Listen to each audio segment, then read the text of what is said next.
maanta kulan halkan qabsoomay oo ay goobjoog ka hayeen ra'iisul wasaaraha, ra'iisul wasaare ku-xigeenka, taliyaha booliska, gudoomiyaha guddiga doorashooyinka ee heer federaal FID ayaa waxaa la isla qaatay oo laga wada shaqeeyey sidii qorshe hawleed doorashooyinka Somaliland ay dhaqso ugu bilaabmi lahaayeen horena loo geli lahaa.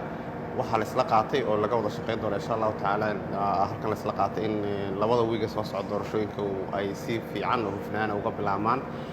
waxaa la isla qaatay in goobtii doorashada lasoo qiimeeyo, in sidoo kale odayaashii iyo ergadii soo xuri lahayd kuraasta iyagana sidoo kale la dedejiyo, in insha allahu tacaala kuraasta uga horeysa ay qabsoomi doonaan 2 wiig gudahood oo ay qorshahoodii iyo dadaalkoodii hawshoodii la isla qaatay, la isla gartay qorshe hawleed dhammaystiran oo ku qotoma waqti iyo la qabanayo shaqo walba xilliga la qaban doono oo insha allahu tacaala dadkaan u sheegin in ay labada wiiga soo socdaa ay si dhaqsaa u soo bixi doonaan kuraastii ugu horeysay gobollada waqooyi Somaliland, kuwa kalena ay kusii xigi doonaan iyaguna sidoo kalena ay soo raaci doonaan.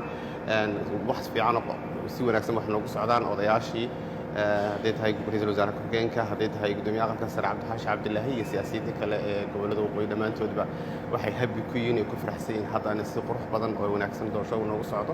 ra'iisul wasaaruhu sidoo kale waa ku mahadsan yahay gacansiinta iyo taageerada uuna siinayo si ay doorashooyinkani si qurux badan noogu socdaan. waxaa ka go'an in doorashooyinka dalka hore uga bilaabmaan, annaguna waxaan ballan qaadanay ka guddi ahaan iyo ka gudoomiye ahaanba in doorashada waqtigeedii aanay dhaafin, si fiicanna ay noogu qabsoomi doonto insha allahu tacaalana waxaan idin ogeysiin lahaa in labada wiiga soo socda aynu heli doono xildhibaano golo shacab oo ka socda Somaliland ay noo qabsoomi doonaan. saasa insha allahu tacaala dadkuna ula socon doonaan.